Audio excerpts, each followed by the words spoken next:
Hello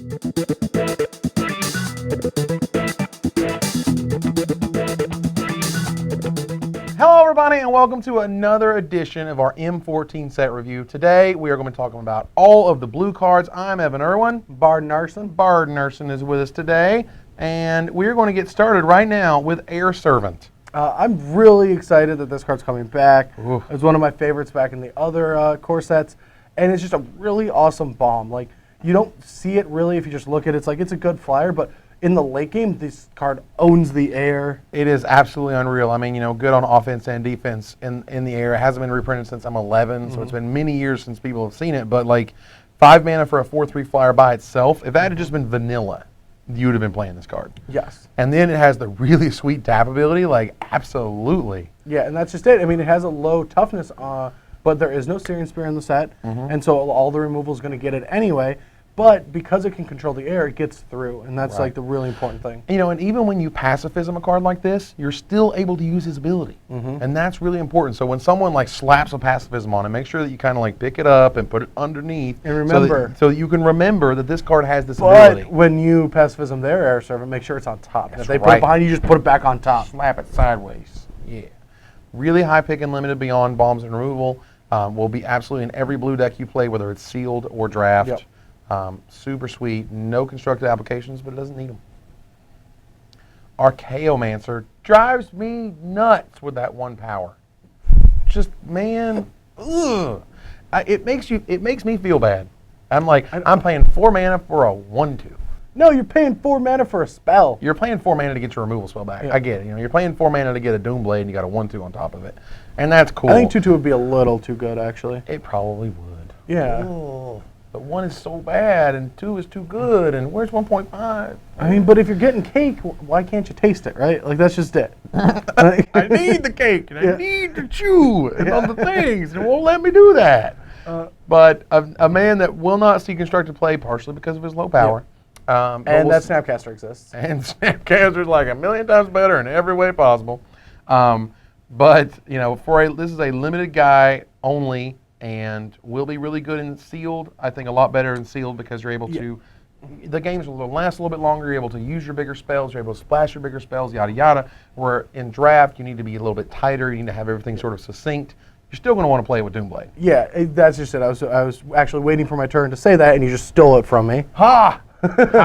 But this is a very blue-black Dimir-esque card. Like, you want to get your Doomblades and your removal spells and any of your card advantage spells. Now, there's no Sign in Blood in this set, but that was another card you could interact with Archaeomancer. And there's Time Ebb in this set. Yes. Time Ebb, because I looked it up, hadn't been reprinted since 7th edition.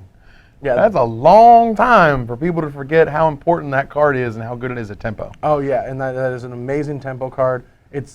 We'll get to it. I'll wait. We'll get there, but when you Time Ebb, Archaeomancer, Time Ebb. Let me talk about other cards while we're on this one. That's just like a free roll, isn't it? What? It sure is.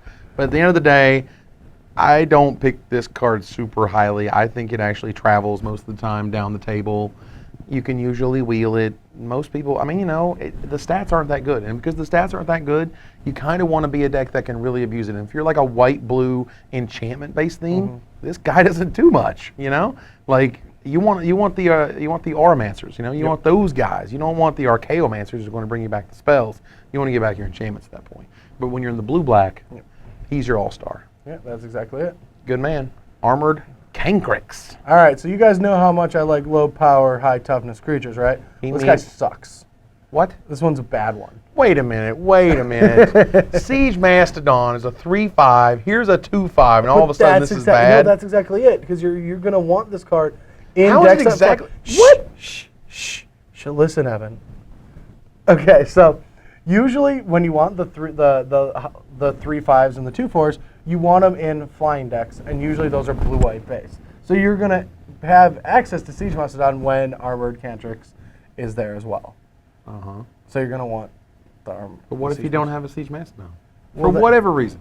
Well, then, yeah, he's playable. He is playable. He is playable. Your argument was that he needs a high toughness because all he's going to be doing primarily is blocking. And then you said he's not good because all he's going to be doing is blocking. Because usually your flying decks, well, no, because a 2/5 can't hold back a 3/3 and a different guy. The Siege Monster can't. And I've played a lot of blue-white flyers flyer decks, and the Siege Mastodons have done work, and the Armored Cantrics haven't. There's been formats where both of these guys existed, and I was building decks, and this guy never worked out the same. Also, like your blue-black decks usually have to get through on the ground sometimes. There's not enough flyers. So you're trying... Stopping at 3/3 and a 4/4 is the thing. Stopping at 3/3 and a 4/4 is the thing. And that's something that this card can't do without help, without tricks, without enchantments, and that's kind of awkward. Yeah. I agree when you're looking at Siege versus Cancrix, it's not close. Yes. I will give you that one. Because it's bigger. Because numbers matter. Armor Cancrix is kind of bad, though. At the end of the day... Yeah, it's not that good. Don't. Cancel's pretty good. As we've spoken of all the counterspells, you know what you find is, you know, they're amazing and sealed because people are going for bomb heavy. They're splashing all the good things. It's not as good in draft, but it's still fine. Usually 23rd and/or sideboard. Yep. But you know, at the end of the day, it just stops a spell, and sometimes that'll win you the game right there. Yeah. No, I mean the thing about courses is they're not that tricky. You can't really hold up an instant speed spell and a cancel, but we do have opportunity back. And we'll get to that in a little bit. And absolutely. So like holding, like opportunity and cancel work really well together. And the more instances you have, the better your counterspells are because they're disguised in your mana. You're not just like guy, well now just holding up a cancel and that's all I got. If you have more instances, you can play them if they don't play something that you want to cancel. And that's great, and that's what blue decks do. But also, if they have bombs in their deck, cancels are really important. I've found a lot of people that are like, don't main deck it, but are like, I'm only going to bring it in when they have a bomb. And then they bring it in every single game. And so you definitely want to just probably main deck this in a lot of your blue decks, especially the ones that you can't beat their bigger spells. Right, or you know, like you just have, or you want to protect your own bombs. Like, you know, even as the 22nd, 23rd card, that doesn't make it the worst card in your deck. It oftentimes will probably be the best thing. Yeah. Because you're stopping their trick, their best creature, their removal spell for your guy, you know? Yeah, I find when you never really can protect a bomb with a card like Cancel. It's the same argument as the indestructibility one from yesterday. Fine. From the white. Because you're going to tap out for your bomb, and then they're going to kill it, and you're going to look at your cancel and be sad. But, you know, in the perfect world, they have to top deck the answer after you've untapped the blah, blah, blah. In the perfect world, they wouldn't top deck it. They just draw another land. That's right. They just brick and you win. Yeah. Easy magic. They mulled the 4 and never even played a land. Easy magic. Cancel. Don't pick it highly. Okay? Claustrophobia back from Innistrad. It is. And there's a lot of Innistrad cards in this core set. But that's because Innistrad was like the best set of all time. It really was. In the last like 5 years, it was just like the best set. God, so good and constructed, so good and limited. Like, and the best part is that Rosewater and Eric Lauer, who were the lead designer and lead developer of Innistrad, are coming back in Theros. Oh, sweet. They are the lead designer. Do they have and Garfield lead developer. That I'm not sure of. Yeah. I hope so. Yeah. Now all of a sudden you say that, I'm like, oh, sweet. But yeah, to get back to Claustrophobia, this is a sweet one because it taps the guy. Yes. It you know, like they have a Sarah Angel. You can tap the Sarah Angel with this card. Whereas a lot of them, you know, in Crust and things of that would just, you would enchant them and they wouldn't be able to untap, but it wouldn't stop anything from the vigilance, and it wouldn't stop them from just saying like, all right, I'll wait until the best time to attack in order to sort of give up this creature. Yeah, and that's just it. Like this card just does it, and it's very powerful. This is as close to a pacifism as you're going to get, and even sometimes it's better than a pacifism. True. Against like, because what pacifism does is it allows like a tap ability at least one time, or it just always allows it. Claustrophobia stops the tap abilities. Right. And so, I'm a big fan of this card. It's very high pick. This is blue removal, guys. Like that is something you don't really have access to. So you're going to find yourself taking this for your blue decks as high as you take your pacifisms for your white decks. It's true. It's extremely good. And, you know, the last little tiny thing is that when they destroy Claustrophobia with an instant speed, like a naturalized type effect, they can't block with the creature. They have to wait. Right, and that is a thing. It's minor. It's still a thing. It's still very, very, very good and limited. Clone has returned. And we finally realized that back in the day, I thought, like, no one really liked clones. They were always just kind of good and limited, but that's it. And now, after we got through Phyrexian Metamorph and Phantasmal Image, we respect clone, but we all know that it should cost 4. We know that 4-ban is the appropriate cost. Like we don't. It's the appropriate one, but we still enjoy when they're less. No, I don't. I mean, I took second in GP with 8 of them, but like I don't want clones being good. I don't like them being too good. But no, that I think I can't wait to clone a Planeswalker. I'm still expecting that in Theros. Wizards, don't let me down. Don't you do it. Pybet? 5-et? You got to give me the block, and I'll do a 5-et. I'll give you the block. The block of Theros will have a copy Planeswalker ability, or spell, or creature, or something. If you can make a copy in any way of a Planeswalker, Yes. but it has to be an individual card. We can't be like, if this card comes to play, and then you put this card to play, and then like... I understand. It's got one spell, whether it's a creature, it's an artifact, or whatever, and that thing makes a copy of a Planeswalker, whether it becomes the copy or whatever. Otherwise, you get the pop. Because it can't just be a Garrick animates, and then I play Savage Summon, and then I clone it. That can't count. Right. Okay. I agree with you. All right. Pop-et. All right. Meanwhile, Clone is a fine man. Clone is a good creature. I mean, just because of what it does. It makes the best creature that's on the board, gives you another one, whether it's yours, whether it's theirs. You can copy their bomb, copy yours, copy just a good old-fashioned 4/4 or whatever. Kills their legendary creatures. It will not kill their legendary creatures. Oh, it won't anymore. Because we have M14. Oh my! I forgot about that. My mind's blowing again. I forgot. Sure glad you agreed to that pie bit now. Sugar. Yeah. God. Now you feel a little like I do, and you're like, wait a minute, they should totally make a Planeswalker clone, and it totally makes sense now. And I forgot. Yep. I just totally forgot about the M14 rules changes.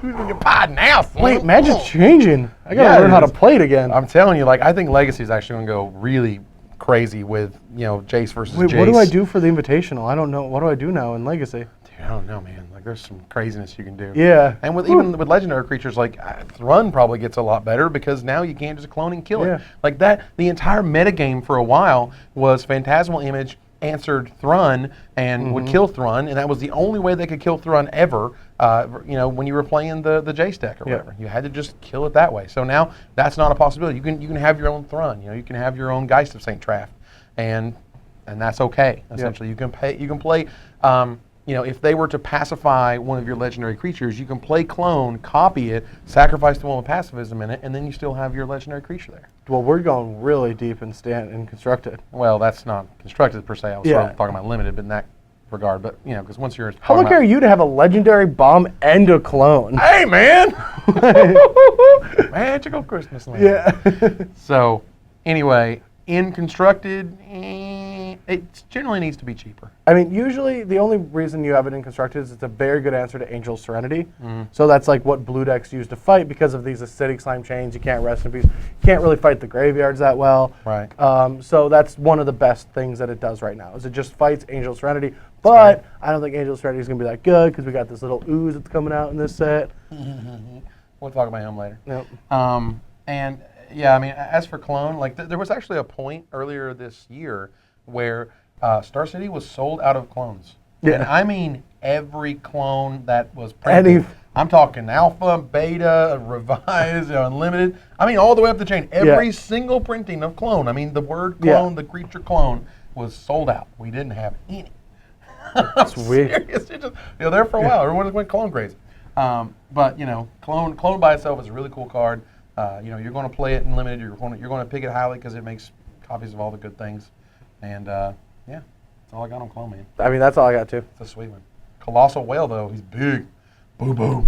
This card, I'm a big fan of this card just because of it's such good flavor. He just humps everything until he dies. He swallows that, and he swallows that, and he swallows that. Oh, and then Pinocchio comes out stranded afterwards, and everyone's okay, and he becomes a real boy, and we're all good. Exactly. All the creatures he eats becomes real boys. But yeah, in Sealed, this is going to be this is going to be far better, mainly because the format's a little bit slower, and you're able to get in with the 5 power. Island Walk can always be a thing. If it is a thing, high five, You're playing Seal deck, and you go Island Go, and they go Island Go, and you're like, it doesn't even matter. Because his other abilities aren't relevant at all. No, it's fine. I mean, the fact that this sort of like pseudo Fiend Hunter, Oblivion Ring type ability is on a 5/5, whew. Oh yeah, I mean, it's been a while since a whale got printed or a big sea monster. I mean, were they whales before? Not whales per se. They've only tried to do huge blue creatures with some weird drawback. Serpents and the big serpent type creatures, and this is sort of the best one I've seen so far. Oh yeah, I mean that's just it. Magic creatures have been getting better, and finally Wizards our big blue monsters are getting good too. The big blue monsters need to be good. Now in draft, it's a little bit faster of a format, but there's no not denying, as much. Right, there's no denying that when this guy hits, your opponent goes like, oh. Yeah. Like, what do I do with this card? Yeah, I think M14 Limited is going to be a little bit slower than we're used to, especially anyone that was drafting Return Radical Block. There is no Unleash. Yeah. There is no Cypher. Like the mechanics forced aggression, and that's the same thing here, but the cards are a little bit worse. They're not all insanely powerful. So I think Colossal Whale is definitely a windmill slam. It's a great first pick. I think it's just awesome because if it doesn't die, it wins the game. It's true. And I mean, your opponent basically, if they don't have the Doomblade or the removal spell or whatever, you know, then the entire game becomes stop Colossal Whale from winning it. And that's just a losing proposition because it's just going to happen. Either the top of your deck kills it or it doesn't. Home, home, home, and then your opponent. Yep. Coral Merfolk. Good old 2/1s for 2. Yeah, good old boring ones. We've had a couple 2/1s lately that have abilities attached to them. Now we just get Coral Merfolk. I mean, you know, they sort of show you in this way that white 2-drops get cool things attached. Yes. Blue 2-drops get one flavor toughness, text. yeah. Get a big old wall of flavor text. Wall of flavor text, 1 toughness. Okay. That's all you get. This guy's mediocre. He's going to be a pass out in draft. Yeah, it's going to be a 23rd card because you want to hit a curve, you know. Yeah, I mean, it's a little bit better than 23rd just because curve is very essential. You want at least like 2 to 3 2-drops, and blue rarely has a ton of them. Yeah. There is a really good one that we're going to get to really quick that I really like because obviously I talked a lot about 1/3 flyers.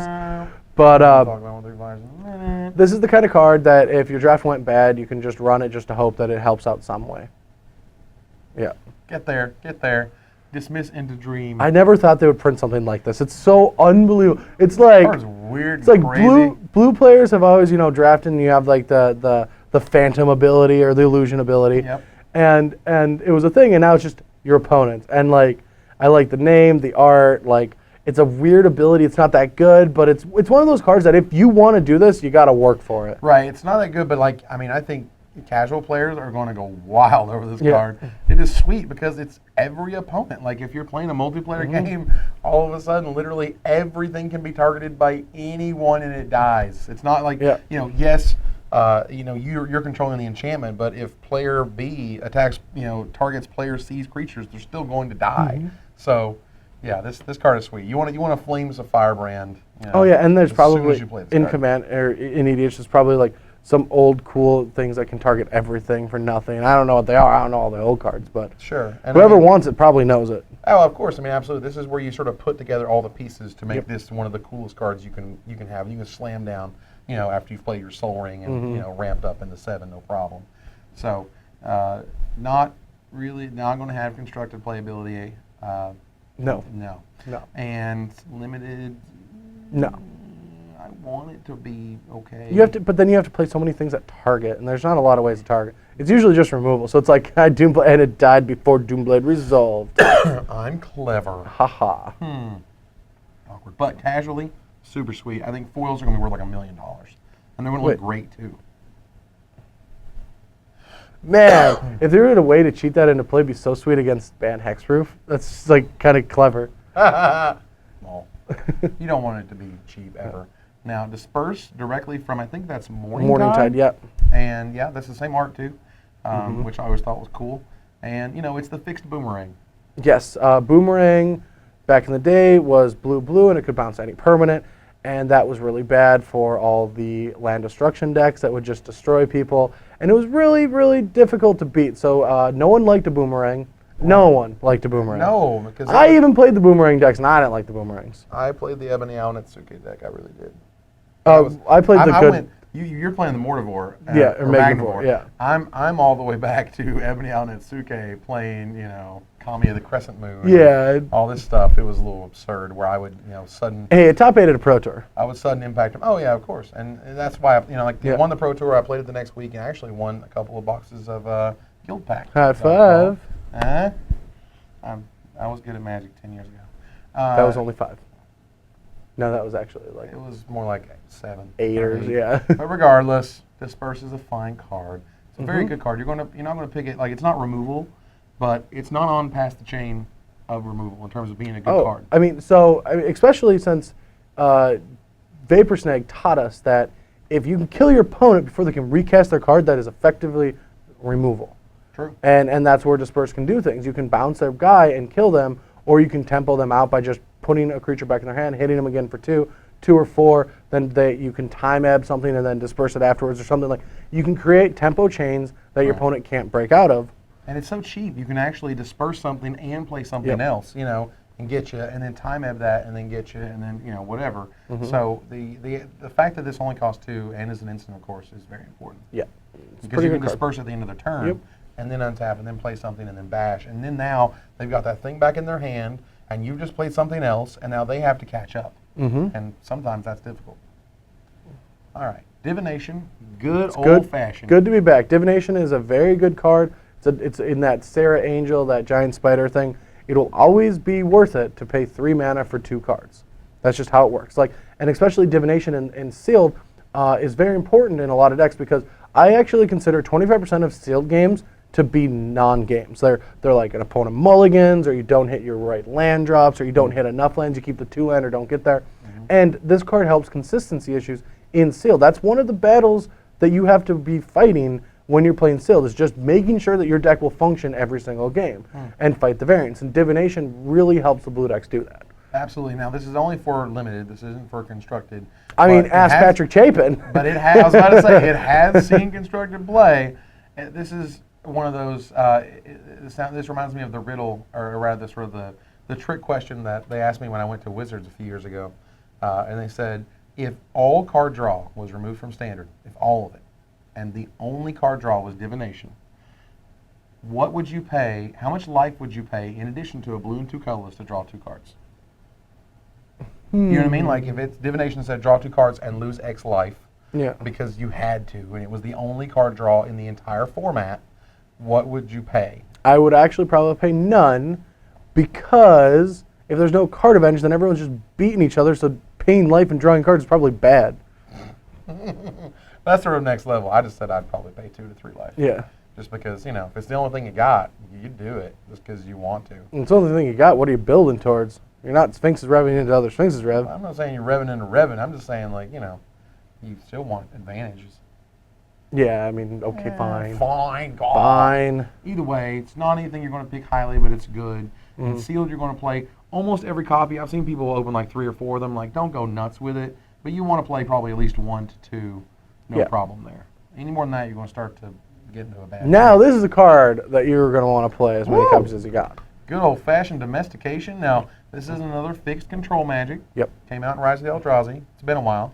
It's been a long time since I saw this card. I'm actually really interested in what this is going to look like in a normal format, because like Rise of Eldrazi was a very unique limited format where it had like weird, like, what are the spawn? It had a bunch of walls. And it had a spawn, and then it had like the stupid, crazy, huge fatties. Yeah. So there was a lot of push-pull in that regard. And one of the coolest parts about this card that I like is you can literally take anything. You can take any creature. It'll fall off at the end of turn, but, you know, who cares if they're dead, you know? Like, I'll take your huge wall, I'll take your awesome bomb thing, and Alpha Strike. And it's fixed where you could use, like, I like giant growth effects. They don't really have giant growth, but, which... Sad. I'm very sad. But they can use effects like that to break the Domestication, which is really unique in the sense of a mind control effect. Right. And it's not as busted as... well, it's mind control. Like, I'm glad mind control's not in here. You know? Like, that's important. That Domestication is the control magic, and that's fine. So you can't just take their big fatty, and you can't play around mind control. Like, it's like I have this big monster, and you have mind control, I lose. I can't play my card. Exactly. And where you can against Domestication. Mind control, control magic, those cards are always the best card, the best creature that's playing against you, and that's sort of what it morphs into when it's in your hand. And as a result, it kind of nullifies any awesome thing that your opponents are trying to do, because you just like, oh, well, I'll just take this awesome thing you're doing. So the flexibility of taking anything with 3 power or less, and the additional flexibility of taking literally any creature on the battlefield for the turn means this card is sweet. Yeah. I don't know if it's going to be hitting constructed. Domestication never hit constructed back in the day. It could, just because of how powerful some of these creatures are. Like Voice of Resurgence, I'd pay 4 mana to steal my opponent's voice. I'd pay 4 mana to steal my opponent's Boros Reckoner. Like these are effects, and these are really powerful things. So I think it could if there's a type of fishy deck, like something that's aggressive, and I don't know if that'll exist. Like I could definitely see this being some like a piece of a blue-white Geist deck with Snapcasters and stuff like that. Still in a Boros Reckoner attacking with a Geist, and now you have a Geist and a Boros Reckoner. I mean, yeah, at the end of the day, it's a control magic, and that's always good. So take it accordingly. Do you windmill slam this? I think you do. I don't think I'm like windmill. I think you just go like, all right. I mean, I think it's really good unlimited. Just being able to, like, if you go dude, then they go dude, then you go dude, then they go dude, and you just steal their biggest guy and attack him, like you're in a huge advantage at that point. Right. And but so my problem is that late in the game, you normally they'll have something fat and huge and whatever, and you can take it for a turn, but it's not enough. But you time have that. Time have, yeah. We're Magic Christmas Land. That's what this video is about. It's Magic Christmas Land. That's right. It's where we live, son. Yeah. Elite Arcanist. This is a card that Mike Flores was talking about. This is the Silence combo. I was reading a Mike Flores article, and don't let Mike know that I said this. No one tell him. But I was reading, I was just like, when's the last time you played Standard? like really? He's just like, people play a lot of unique removal like Abrupt Decay and Sledging Charm. Like, yeah, they play Pillar of Flame and Tragic Slip too. Like, these are more popular. Really? I know he did not make a case for this in Constructed. He did make a case for this in Standard. Even I don't make a case for this in Constructed, man. That's crazy. Yeah, and he was talking about like that having a powerful effects. And I was just like, what world do you live in? Dude, my a 4-drop 1/1 in Constructed? Yeah. Oh my god. Oh gosh. Anyway, it's a fine card. It's not that it's cute. It's adorable. It's absolutely just this is the cutest little This is the kind of ever. card that, like, when I'm walking through the card shop and I just see that EDH or the Commander game going, and I look over and I see it, and I'm like, what did you do? Yeah. This is where they like devout invocation every turn, Yeah. This is where they sway the stars or something ridiculous. Like, you know what I mean? Like, I want something crazy, and I want something to, it's like... just only instances. Oh. Yeah, it's mono instances. That's... all right. You can't let any permanent ever in the history of the game put time stretch on it. You can't just have a repeatable effect that can just time walk. That's just too... I can. It's just not fun. Like, even if you set it up, it's just like, I have infinite turns. The game is over. The thing about it is, the setting up is fun. No, it's just the actual execution is miserable. The setting up is Well, awesome. the setting up of, like, Mindslaver and Academy Ruins through, like, Life from the Loam, that's fun. Casting this and putting Time Walk and be like, can you kill it? Nope, Time Walk. That's not fun. Fair. That's just done. The game's over. All right, well, sure. Yeah. I mean, does Unlimited... No. There's this thing called giving your opponent card advantage. This card has it written all over it. It's like, if I play this and remove an instant... It's a 1/1. Yeah, it's just a 1/1. I mean, if it were a 1/2, like... Yeah, if it was just a 1, maybe even a 1, 2.5. A 1/2.5. We could probably play it. And if it just didn't suck and constructed. That suck. Oh my god. Essence Scatter, probably the best removal spell no one's playing. No one's playing with Cavernous Souls when they should be. But no, it's because everyone's playing voice. The only people who are going to play it are Sliver players. Or the Cavernous Souls is what I mean. But that's irrelevant. It's that counterspells aren't that good right now because there's Voice of Resurgence, but I want to Essence Scatter the Voice of Resurgence. Well, I've gotten my Voice Essence Scatter and it sucks. And like when control players are on the play and they have enough counters, it's really good against especially Junk Crystals. But that's when everything's going right in your Magic Crystal Land. The problem is with the control decks is they're coming in from so many angles. Sometimes they're going to draw their voices and they're going to resolve, or even if you can't counter it, they're going to just go Lingering Souls, Garrick, like Township you. Like these things exist, and this card is like. It's narrow. I'm saying it's probably. I think it's pretty good. I think it's probably good enough to either main deck or have a lot in the sideboard. Probably like 3 in the sideboard. I mean, it's fine. I just. You're talking, like, if you can just, like, replace me with Jerry right now to talk about this one card, that would probably be best. Because I'm not going to justify counterspells when I haven't played blue decks in a while, and I have destroyed every blue deck I've ever played lately. So, like, I don't think the card is that powerful. It does beat some strategies, but for the most part, I think if you ever have an Essence Scatter and you don't need an Essence Scatter or you want something else, you're just dead. And when you have very specific spots in games that an Essence Scatter would be good. And when it's bad, it's really, really bad. Fair enough. And the reason that, this is 2 mana is because of those exact scenarios. Exactly, yeah. Because it wouldn't be 2 mana if those scenarios didn't exist. Frost Breath is sweet. There's no Frost Titan anymore, but his breath remains. Yeah, his breath came back. It's minty. Yeah, it was really potent. Ooh, so potent you can't move. Like, you're stuck. What? Because it's so gross and grossing. Being an instant sweep, being able to stop a haste creature they drop, being able to say during your attack step that block those two down. Really good for racing strategies when you like tap 2 guys so they can't block, but then they can't attack or block again next time. Right. So it's like it's 2 turns, and it's not the most powerful effect, but when played at the correct time or drawn at the correct time, it can just win games. Yeah, there's certainly there's sort of tempo elements where you're able to disperse this and then frost breath that and then time ebb this and then and in the middle of all that bouncing and returning and whatever, then you're able to win the game. Yeah, it's a 23rd card because you don't really want to play 2 of it. It's like sometimes really, really good, but you never want 2 in a deck, and you don't want to have too many of these type of effects. You still need the beaters to make it good. Right. Now we're talking about limited, of course, but yes. But yeah, in the limited world, like this card does end a lot of games. You're like fatty, and then they just lock them down and just kill you with like 2/2s and 3 X's or whatever. Gale Rider Sliver, love this guy. Well, I thought you didn't like anything. I didn't think you liked any Sliver. No, I don't like how he's a flying predator, but I do like how he's the best top deck Sliver ever. Oh yeah. Because stalemate, Gale Rider kill you. Like giving everything evasion, there's a reason this card is rare. It's a 1/1 for 1 that has flying and is rare. Like Flying Man used to be like, whoa, Flying Pretty Man. big, Remember yeah. back in the day, like Flying Man was this crazy thing. Flying Man as a 1 blue 1/1 flyer existed alone. And I saw play. I want to say until like Time Spiral. It was crazy before they printed another 1 blue 1/1 flyer. Nowadays they don't care.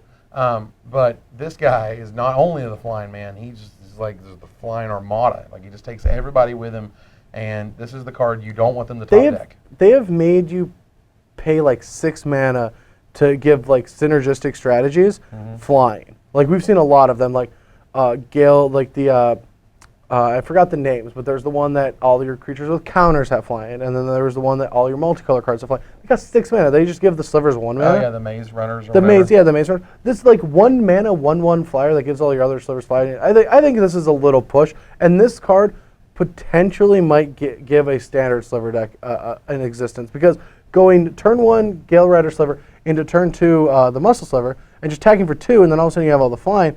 That's pretty good. Preaching to the choir, buddy. Yeah.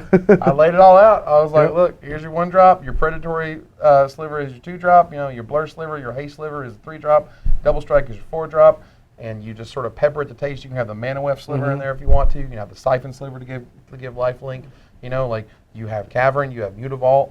Like all the tools are there. Literally, if you just took the 32 slivers, and then 24 lands and 4 Dome Raids, that's a deck. That seems sweet. Yeah, it really is just a deck by itself. Like, and it just has these unbelievable draws that will just crush your face. I think instead of Dome Raider, I probably just want Gorkon Rampager.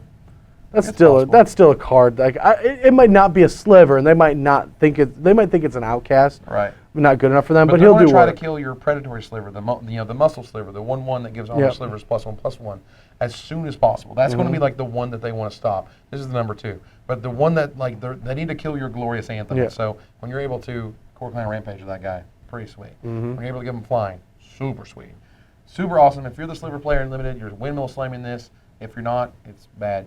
But if you're not Sliver playing, it's not good. But the Sliver deck is going to love it. I think it makes it viable and constructed. It's just the right power level for me. I think it's viable in FNM constructed. You might. Definitely an F&M constructed, man. I mean, Let's just say you might convince me, because I would not take, the bets we usually make where it's like you get 2 months of Star City game opens. Right. I wouldn't take that bet. If you said a Sliver strategy would make top 8, I don't think I'd take that bet. Yeah, I don't think I'd take that bet. So it could be really good. Sweet. Yeah. I'm hoping. If nothing else, I mean, I like core tribal strategies that casual players can sort of recognize and understand and put the pieces together, and it all works. And that is the best part about Slivers, and that is why they chose them to be Slivers, and I get that. I just hated everything else about it. Glimpse the future, man. How far has Ponder fallen? Seriously. Wow. How far is Ponder, Impulse, it's like Intuition? Ponder, Impulse, and Intuition, got drunk one night, woke up, to glimpse the future, and they're like, "What happened, man?" But he was actually on top of the hotel, stuck and stranded forever. Yes, stranded on the side of the hotel is glimpse the future because wow, this thing is. It's really bad and uncommon at that. Like blue card. Okay, so I will say that blue spells have been very good for a very long time. Mana Leaks, Ponders, Vapor Sink. Like these cards we got sick of, and because of that, like we haven't seen many good they ones. got banned in Modern, and you know, like they're seeing Vintage play and all this stuff. Like Wizards just like any blue draw, you know, one blue mana, draw me a card and show me something else in regards to my deck is just too good. And this is the sadly but the biggest problem that I have with this card is like it's for one, it's so much worse than Forbidden Alchemy. Right? But it's in the same set as Divination. It's so much worse than Divination. Oh, it's so much. You can't... for 3 mana, you get to pick one of the top 3 cards and put it in your hand. Or draw 2 of them. Like, which one are you going to pick here? Like, let's just be honest. And this is the uncommon, and Divination is the common. I mean, like, there's a lot of logic that doesn't fit in this one. Yeah, I really don't know. Like, I don't really argue with Wizards a lot or think that they did their job poorly because... that's their job, and that's what they do. Yeah. And a lot of their decisions have made me very happy, and I love everything that is about, like what Magic's doing right now. But this card literally makes no sense to me why it exists. None. Well, they wanted to give you card draw / manipulation, right? But they didn't want to break it. But you can't make it actually worse than Divination, than just drawing cards. You can't make it worse. It's like yes, they can. Oh, challenge accepted, sir. Proven. I mean, they literally can make it. Right here. But I don't know why you would do that. Why would they do that? I don't feel like anyone took Glimpse of the Future and Divination, just put them in front of someone being like, look. There's, I'm hoping, there's someone at home that is just like, whoa, I didn't really think how that was worse than Divination. They need this card so Divination looks better. And so we're able to be here to explain why these things are different. So, bad cards exist so good cards can exist. And... it's the bad. But that's like making Searing Spirit uncommon and Shock a rare. Like, in my opinion, that's what it's like. I mean, you friggin' Shack, and then, I don't know, man. You could say that, but at the same time, regardless of rarity, there's good card and bad card. Yeah, and I think here you see, regardless of rarity, there's good card and bad card. And so this is as we've seen in the past, a teaching tool. And it's also a glimpse into the future of blue cards and where they're going. God, I hope not. I hope not. Gross. Remember the last time they made blue really bad? Then they resurrected it with this guy named Jace the Mind Sculptor? Illusionary Armor. That happens again. Magic will die. Magic will totally die forever. No one will play it ever. Illusionary Armor is pretty sweet. Because of the exact reason you gave earlier. Yeah. If the creature is illusionary, if it is a sculpting creature, as they say, that dies whenever it's targeted, you've probably already used a spell on it. Yeah. So, like, if they're going to use the spell anyway, like, here's your Illusionary Armor. Illusionary Armor, I think, is going to be one of the most amazing, like, cards for a blue strategy. Like, this is up there on the level of mind control of how high you should take this for your blue decks, because 4/4 for 5 mana on any creature is huge. It's ridiculous. It's very big, and, like, your creature is just going to get ridiculously more powerful than anything else on the board. You put it on a flyer, you hit them once. Even if they can kill it, like, you still got a lot of damage in. And if they can't kill the actual creature, it's still a Lava Axe-ish effect. Sure. So I'm really happy with this card. There's also some hexproof creatures you can put it on. Yeah, there's a couple. But yeah, this card is going to be very good and limited, very high pick, and I want this in my green-blue decks, like the ones with Elvish Mystic and just bashing them in. So. Yeah, this is a card that requires an answer. Yep. No doubt about it. It's a sweet one. Super awesome and limited. Not going to make it constructed because constructed just, too many crazy things going on there. And super sweet art just because, like, I think about this art and I'm like, dude, that guy's so lucky he got an Illusionary Armor. He does not look like he does a lot of damage. Like, he just looks like a guy that was, like, he was a butcher and he was just, like, cutting stuff up and all of a sudden he got this thing on him. It's sweet. I like holding his arm like this, and he got the big arm. He sat down, has a big, huge mace or whatever. Like that, sweet. Mr. Memory Adept, he was removed from my cube for unfun reasons. He was removed from Standard because he wasn't good either. Awkward. Which is, because when this came out, You know, we were like, oh my god, you know, like Innistrad, like, you know, Innistrad was coming at that point, and you know, like, oh, there's a graveyard-based deck, and then Innistrad came out and it was graveyard-based, and then we're just like, oh my god, Jace Memory Adept's gonna be awesome. No, it's not. The best thing about that Jace did was all the blue decks were so good at just never dying that they couldn't kill each other. So you just had to use Jaces to mill each other out. Like, to drown it was the yard most, and mill them. yeah, it was the most annoying control mirrors. I never had to do them because I never played those decks. Thank you. Well, the Esper decks that, you know, they would use Nephalia Drown Yard and they would use Jace Memory Adept, and it was honestly absolutely miserable for that mirror match. But, you know, that's why that card existed. So you could just play him in 0, you know, and then they're done. But in the cube and limited environments, I've seen people have eroded this, you know, so so it'll only put like the top 7 cards or the top whatever, you know, it sort of scales correctly to 40 cards, but not great. Oh yeah, Not no, I mean exciting. it's super broken in limited environments. If you open this in limited, you just take it. But I don't think it's going Limited, it's unreal. Yeah, I don't think it's going to see much play moving forward when once Innistrad rotates out. I think like maybe I guess because Drown Yard rotates as well, so that's a loss. But I don't think the control decks are going to be so good at just, you know, fighting each other anymore. Right. Yeah, this is the card, like, in Limited, when you play him and you milt in immediately, which is important, and then you activate him one more time, you usually won the game at that point. You know, when you think about it, people are drawing 7 cards, that's 33 left, so they have to go through 13 cards, and then Jace has won you the game. And that's generally pretty easy. Yeah. If you activate its ability to say go, you use all your resources to keep him alive, even if it's everything you got. The game becomes, make sure Jace doesn't die so I can kill you with him. Yep. Meh. But again, as usual, he's a Planeswalker. He's going to be awesome and limited, just by default. There's his Mindseeker, though. That's new. Yeah, this is a sweet card, except It's a fish illusion. It's a fish illusion, but I feel like they just printed this card, except it was a 5/5 for 7 mana. Yeah. Fair. But without the 5, like milling the actual 5 and then getting to pick a card. Right. It'll feel good every time you get a Doomblade, and it is a 4/4 flyer. We were talking about the something Primordial, yeah. The blue Primordial. I can't remember the exact name off the top of my head. But the blue Primordial entered the battlefield and then copied one of their sorceries or instants, and you know, it wasn't okay. It was really good and limited, as we were discussing. And this guy as well. I mean, he's a 4/4 flyer that does something pretty sweet. So. I mean, but it has to be in those 5. You can't actually. Oh, it has to say among them. Yeah, among those cards. Yeah, you don't hit like a Doomblade that's sitting in the graveyard. It has to be in those top 5 cards. So it's not that good.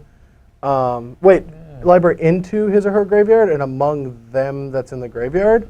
No, it's the 5. It is the 5. Yeah, because instant sources among them, and that's referring to the top 5 cards they put in there. That makes me sad because I don't like this card as much anymore. It's no longer a windmill, that's for sure. No. It's good.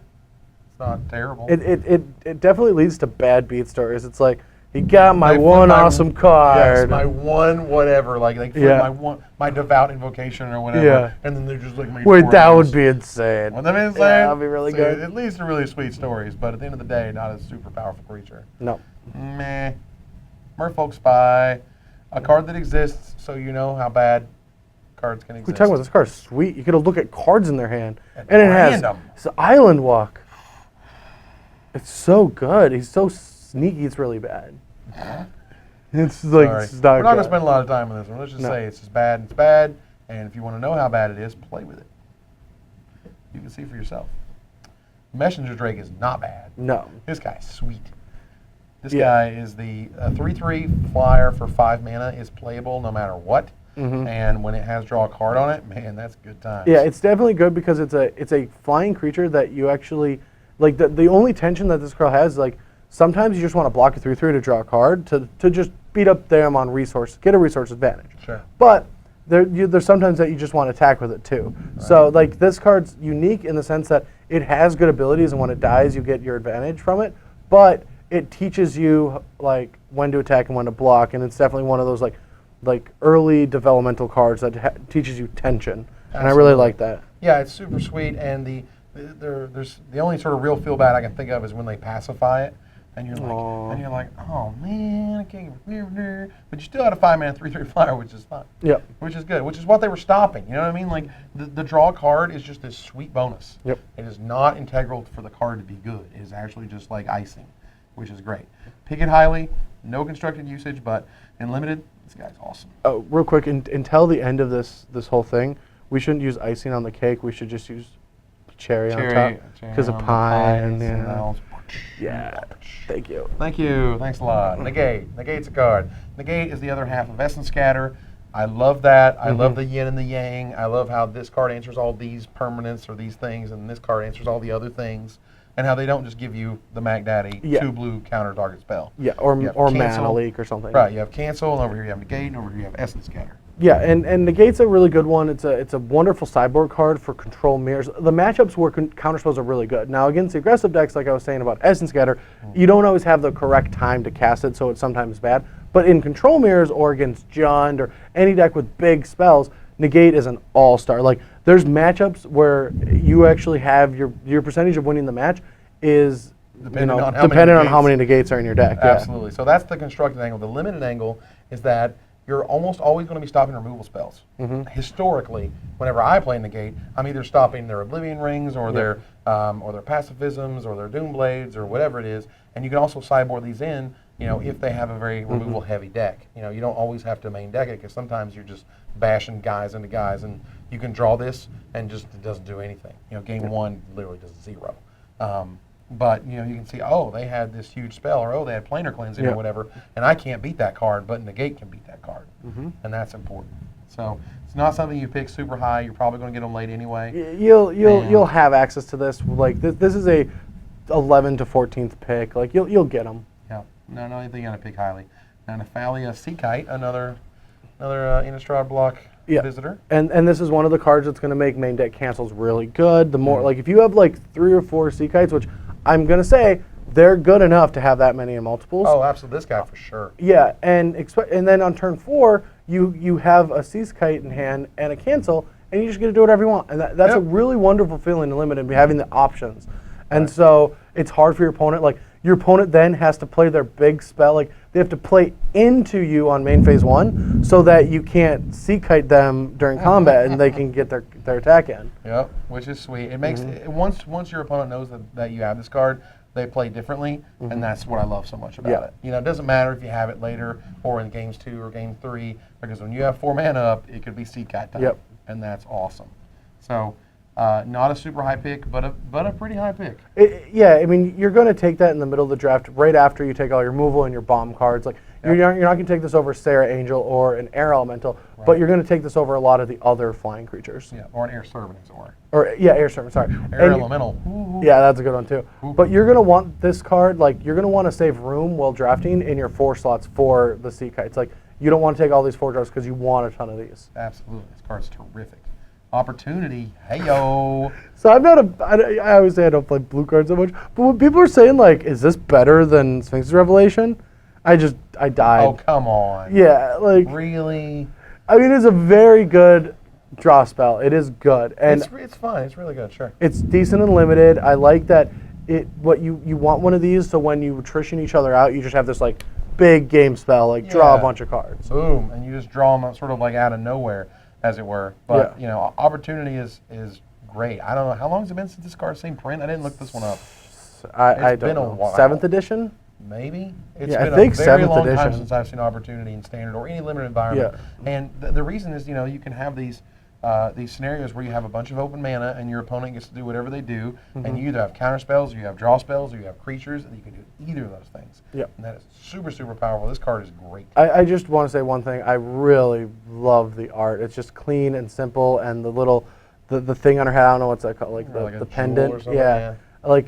I just love everything about it. That's the most like vivid part of the art too, just the little pendant. But no, that's great and limited. Now constructed. Keep playing your Sphinx's Revelations, people. Come on, man. Don't be silly. Phantom Warrior introduces the new wording for Unblockable. Can't be blocked. Oh, I didn't even know that. Yeah, they changed it because that's sweet. They decided that it was a little weird and had some weird rules interactions, and they just got rid of it. So there was ambiguity. I like just it. Can be blocked. I definitely think that's clean, simple. Also, really good limited card. You consider like these cards as just like, think of it had flying. Like, would you play a 2/2 flyer for 3 mana? Yeah, absolutely. And then this is just better because it just gets through all the time. You can throw any enchantments that pump them and they can't block. And yeah, it does a lot of work. The reason they changed unblockability was because of the indestructibility changed, and the quick recap of that is if you play Boros Charm and give all your permanents indestructible.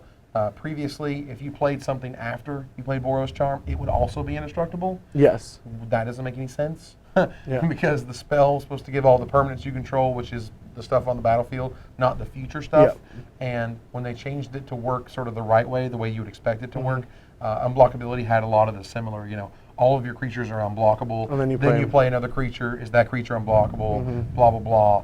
Yada. It's a bunch of weird, confusing crap. Either way, I like this a lot better. I think it's actually a lot cleaner and easier to understand than to say it's unblockable. I agree. Quicken.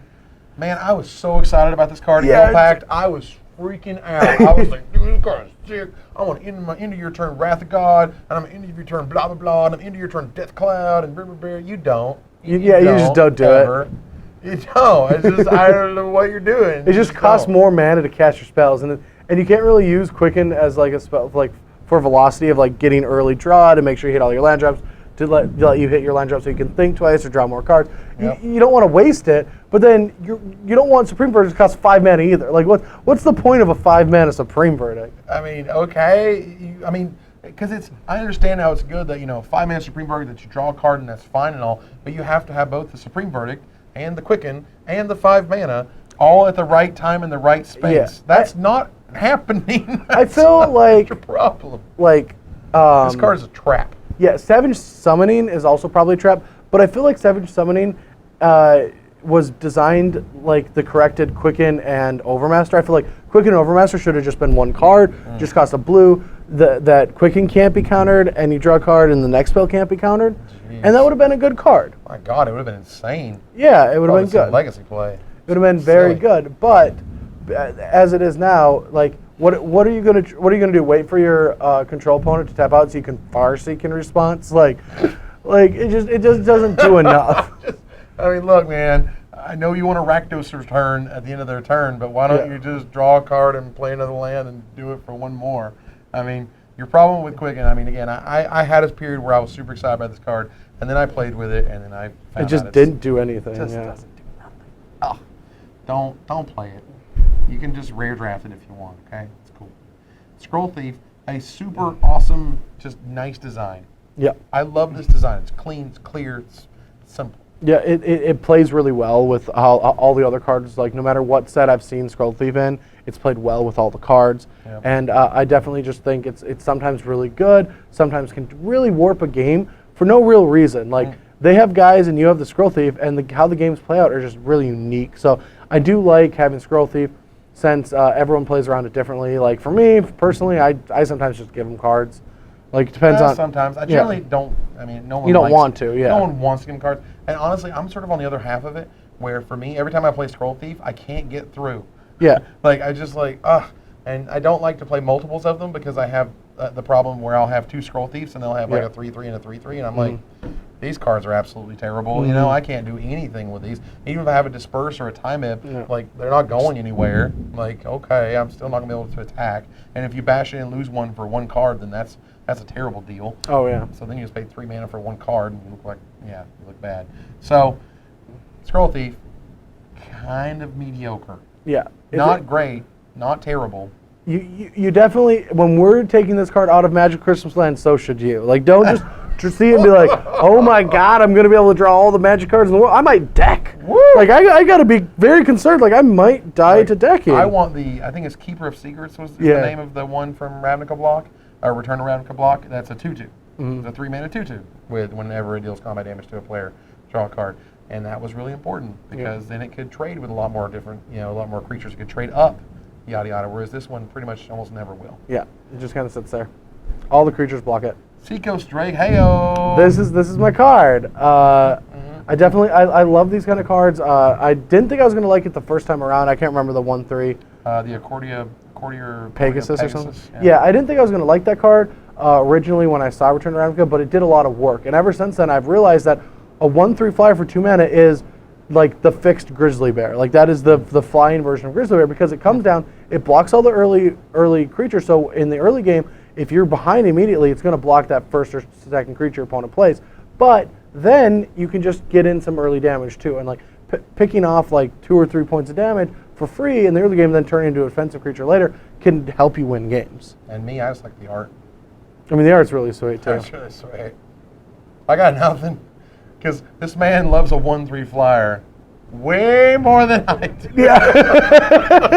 So when I play 1/3 flyers, they just suck. They don't do anything. I look bad because my opponent has a 3/2 or something, and they're just like, yeah, whatever. I'm not saying I've never lost with a 1/3 flyer. I'm not saying you haven't either. I'm just saying that, like, you know, you're like all these benefits, all these upsides, and all I've ever experienced with a 1/3 flyer is downsides. It's just been a big sad thing. All right, so Sensory Deprivation. Here comes Innistrad. One of the freakiest pictures ever. Not it is the freakiest, really though. gruesome. No. The freakiest one is the Kid Vampire. We're gonna get to in a little while. Okay. Yeah. Oh yeah. That card's absurd. With the red eyes. This is a card that gives you nightmares, as it were.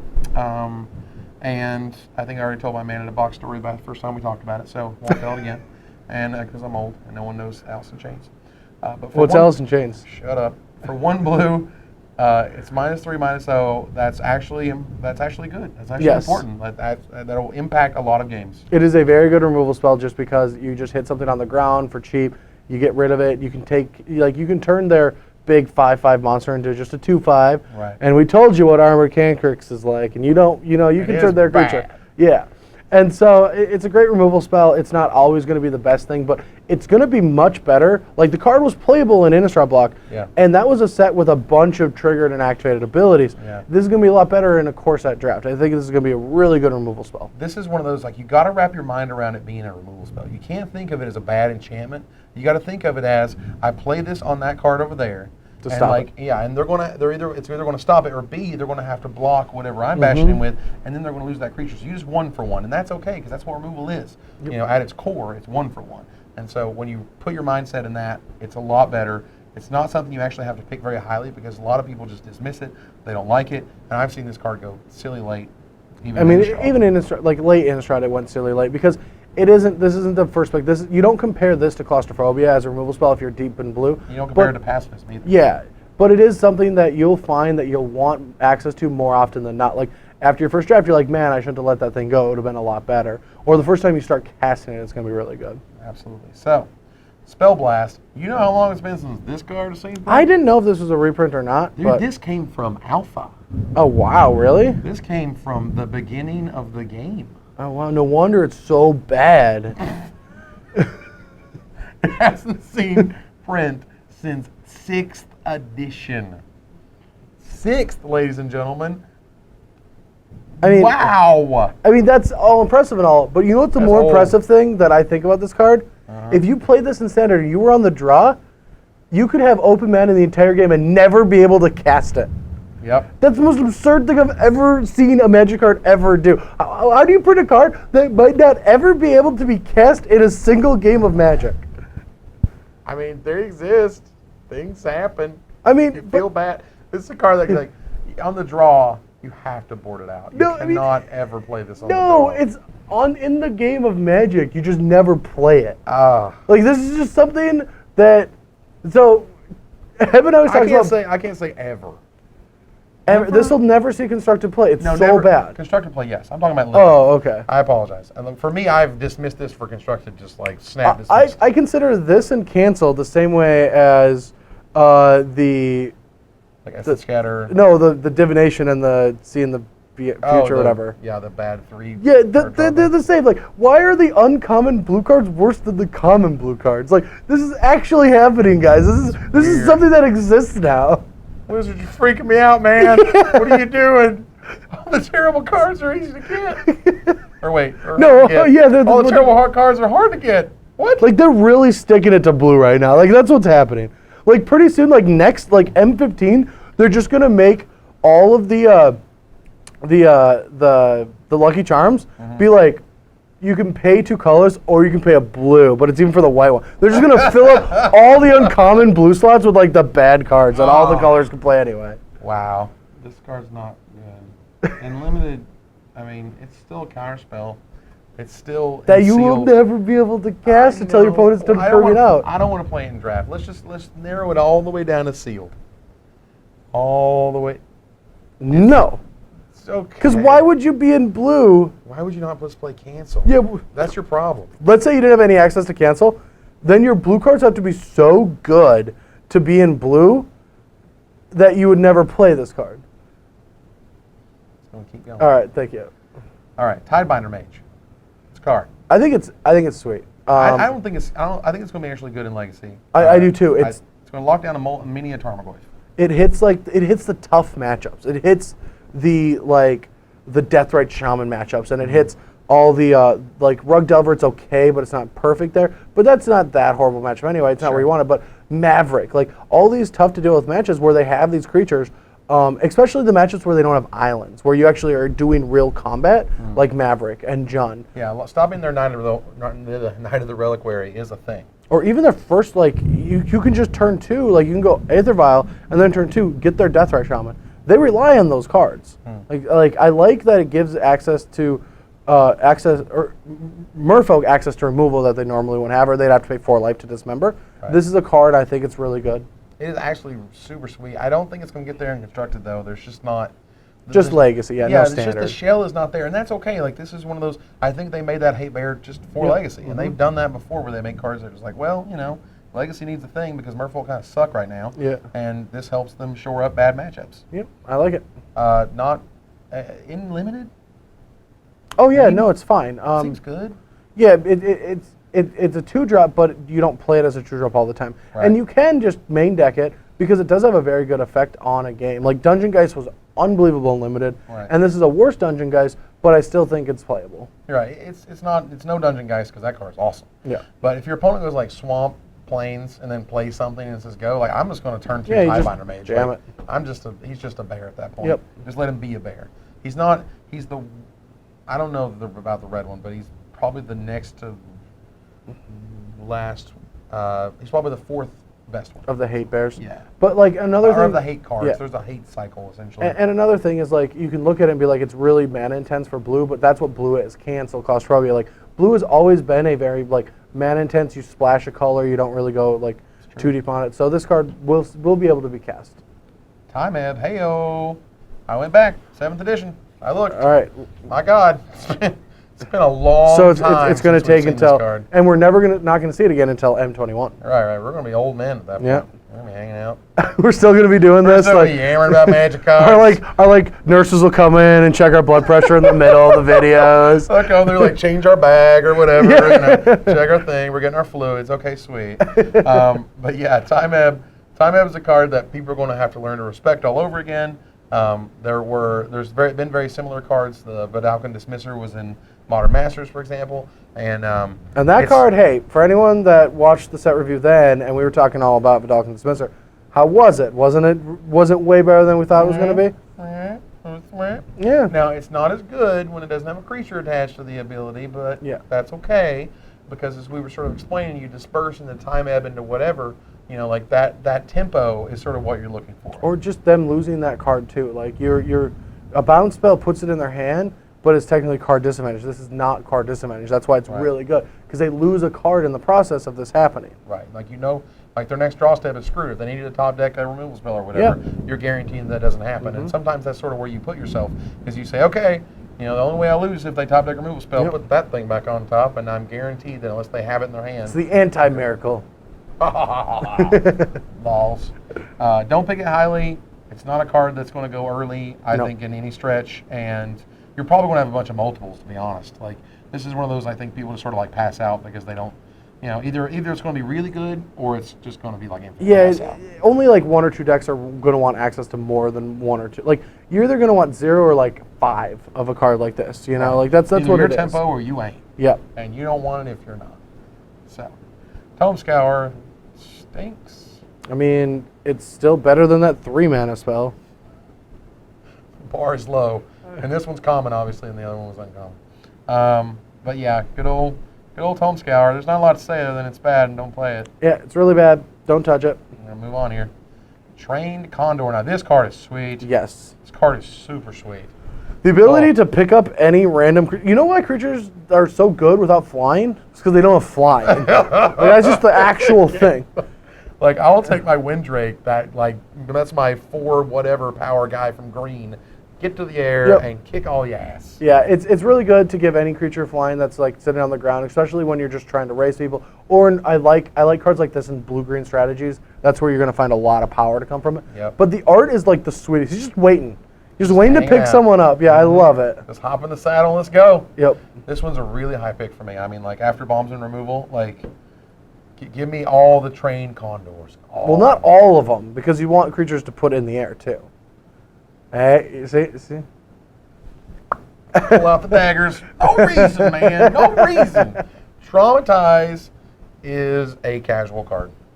I thought we were going to go in this huge spiel there, like, Traumatize is a casual card. What are you going to say now, Brad? Throw you under the bus there. That's right. Here we go. On down I go. I mean, you know, it's a card that is cool. I mean, yeah, it's fun. Like it's Middle decks exist. Yeah, and the best is when someone's playing this limited. Like some of you out there will play against somebody playing this unlimited, and you'll know when they have it before they have it. Because for no reason, like, how many cards are in your library? They don't need to know this.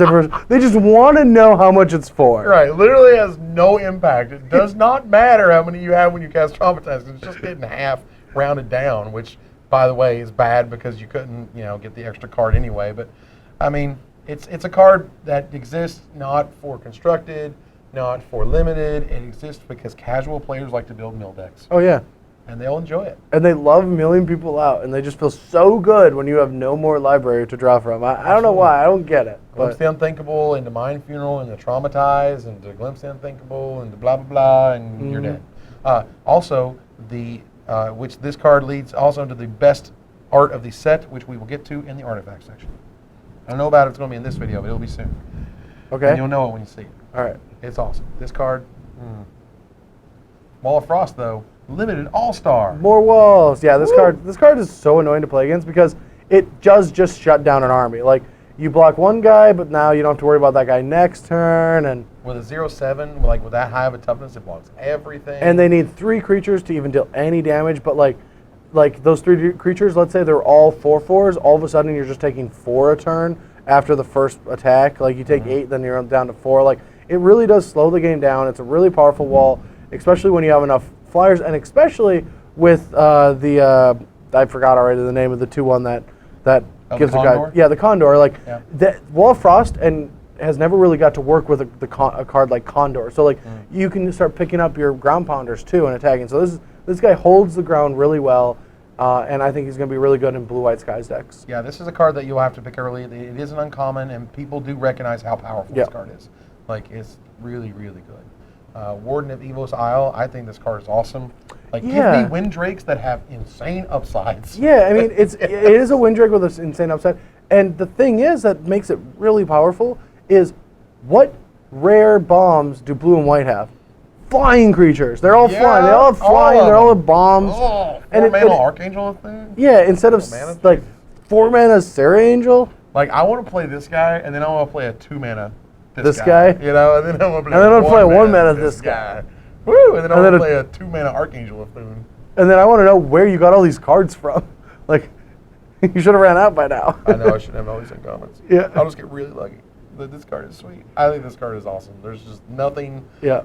This card is pure awesome. It's a limited all-star, not for constructed. It's just for limited.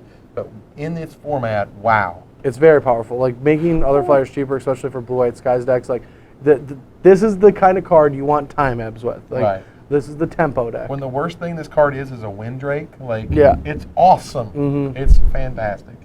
Take it highly. Now, Water Servant is a sweet one. It's been a while since it's been printed. Yep. It ebbs. It flows. It goes up. It goes down. And damage no longer stacks. And that's what made it really bad. That's what made it really bad. It's still a really good creature, though. It's a fine creature. It's very defensive. You want it more on the defensive angle. It's hard to get this guy through sometimes, I think. I don't know, man. I've had the crap kicked out of me by a water servant. Oh, really? Well, that's the problem. Like when he's not opposed, or when you you only have something with 3 power or whatever, you're not going to be able to kill him. So when he gets through, he hits for 7, and then or hits for 6 rather. 7, yeah, or 6, yeah. Yeah, 6, and you're like, and then next turn you got to block him because you don't want to die to him, and so you have to either 2-for-1 yourself, and then he'll just pump a toughness and kill one of your guys. There's a lot of play to this card, and there's a lot of power in this card. So the 1-2 punch, of the Evos style, flyer and the water servant, that's a good turn 3 and turn 4, even if you're not getting That's value. a good pick 1, pick 2. It really is. Water servant's a sick one. You will not be disappointed with that card. Non-constructed. Windreader Sphinx.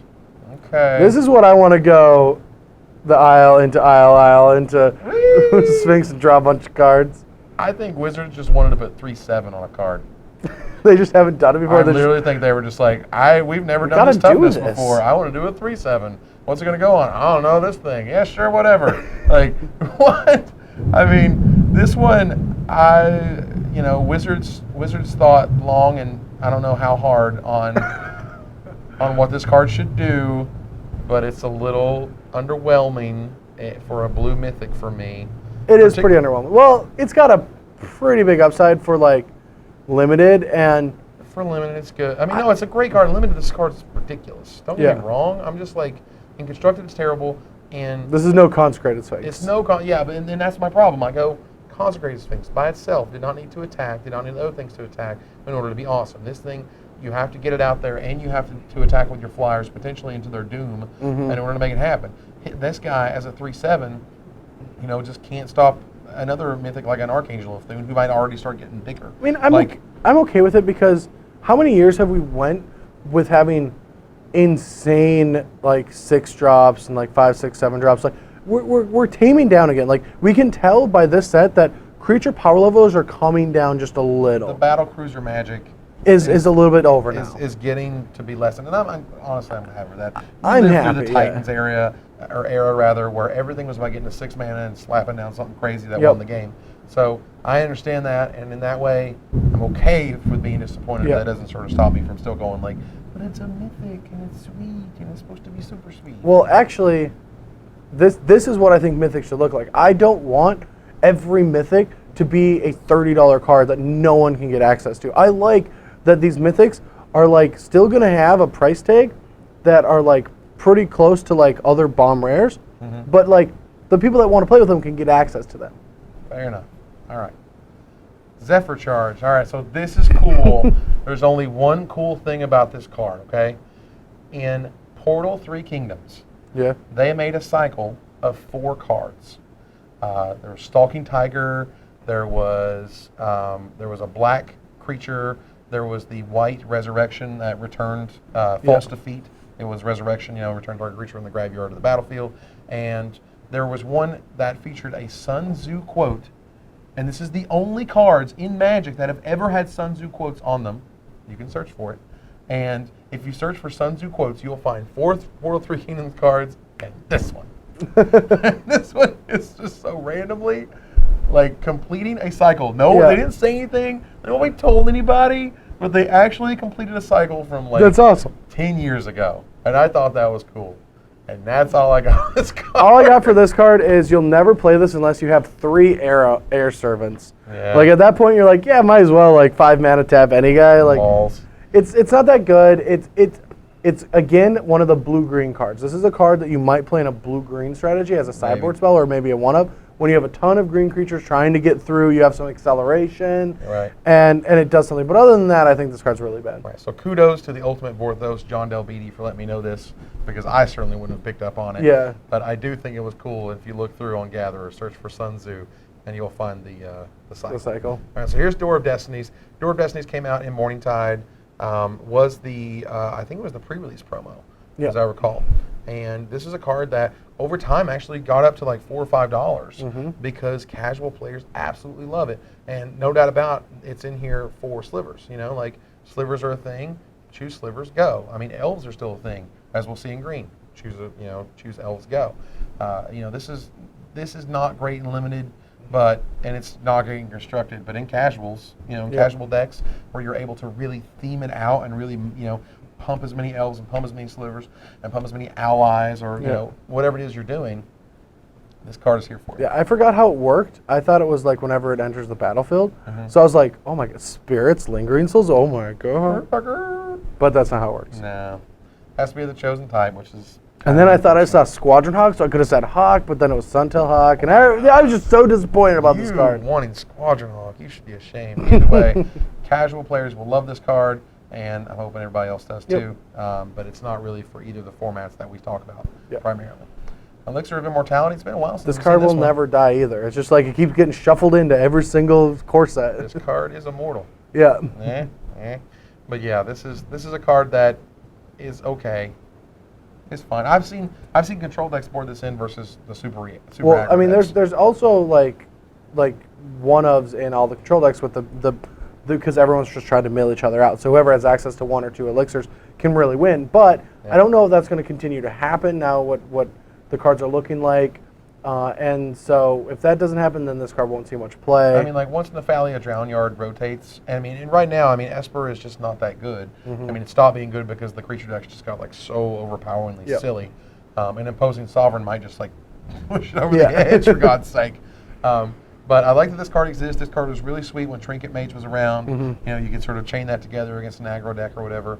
But yeah, it's not a card I really want to play in limited. It's not one you want to draw. It's one you want to tutor for when you need it. That's exactly it. Right, and because you can't tutor, it's not a card I want to play. Nope. Not great. Fire Shrieker, though. Hey-yo. This was an interesting one. It was from, what, Mirrodin block? This is from, like, Darksteel, Or Darksteel, yeah. And it was a unique... Which was Mirrodin block. Yeah. It was, like, unique equipment, and I think it got a lot better now because the creatures just got a lot better. The creature's insane. Well, at the time, I want to say it was rare, and then it was downgraded to an uncommon. No, it was an uncommon. Okay, well, in that case, it still is something that hasn't been seen in a long time. It's probably one of those that Wizards was, like, wondering if it was too powerful. Well, it's because no one knew what Double Strike really did by this point. It was, like, right around that time. When, like, in actuality, they just made Bone Splitter, which was insane. So Bone Splitter is way better than this card, but this card is fine. It seems pretty good, to be honest. It's like unlimited. It should be good and limited. It's not as good as a Quarter Shield, though. I think that's still a little bit better. Right. Just being able to be more flexible. This card, once it's in play, like it gives Double Strike, but I don't know how awesome that's going to be. Yeah, think about it. Like, I think a lot of people are just like, oh my god, it's worse than these +0, +3. Yeah, because in the real world, like, people are still attacking you. And if you have a 1/1 that has a Fire Shrieker, it's a 1/1 Double Strike. But if you have a 1/1 with a Quarter Shield, it's a 1/4. Like, that's a big thing. That's a different change. And because those numbers are so wildly different, it actually turns out that, if I'm looking at a Quarter Shield versus Shrieker, I might just take the shield. Yeah, and especially, you put it on 2/2, it's a Double Strike and 2/2, but you have a 2/5. It's the same thing. It just always works like that. But I definitely think it's fine. You should play with it. Don't just dismiss it. It does, deal extra damage, but the creatures have to be at least 3/3 or higher for it to ever be worth it. Absolutely. All right. Guardian of the Ages has some awesome art. Yeah. Wow. It's awesome. Damn, that art is sweet. So, congratulations to Mr. Pancoast, because he did a great job. But this is one of those, 7 mana for a 7/7 trampler. When they attack you, they're going to attack you. Yeah, that's just fun. It's like when you play this, I just love that, like, the person's just like, your opponent gets to decide. Well, like, you can attack on the ground because now you have a 7/7. Right. But, like, if they just have that 1/2/2 in the air and you're still at, like, 9 or something, they're just like, I don't think I can do this. Yeah, it'll slow some games down. Yeah, I like it. It'll definitely slow some games down. It's a really interesting card. I think, in sealed, like, it's snap play, in limited, or in draft rather. It depends on what deck you are. Like, if you're blue-white tempo, you never want to touch this card. But if you're blue-black, like card advantage removal, like slow the game down, this is a card that will slow the game down. This is great, yeah. Yeah. It's big. Cool. Big. It's great art, seriously. Some of my really favorite. cool. Staff of the Mind Magus, as we reach the end of our blue set review. So we talked about this a lot in the white one in terms of what the Magus does and the Lucky Charms and stuff. So I won't go over that. If you want to check it out, check out the white video. We got to keep rolling, man.